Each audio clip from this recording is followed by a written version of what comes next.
Nah, nah ini kondisi yang bocornya itu adalah posisinya agak sulit ya. Jadi di pojok bawah, maka untuk supaya tidak membongkarnya maka kita dibutuhkan kita hamplas dulu ya sebelum kita tambah. Makanya hamplasnya kita buat seperti ini ya.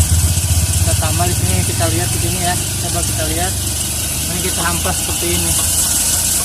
Nanti kita hamplas, kita bersihkan kotorannya, kita bersihkan dengan hamplas supaya nanti lemnya itu rekatnya bagus. Kita bersihkan dulu ya sampai nanti benar-benar ini bersih, baru nanti kita tambah.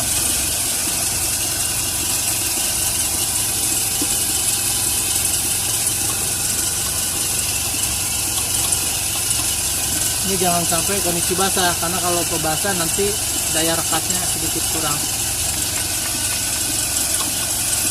Oke, terus ya, saya sampai bersih, betul-betul bersih.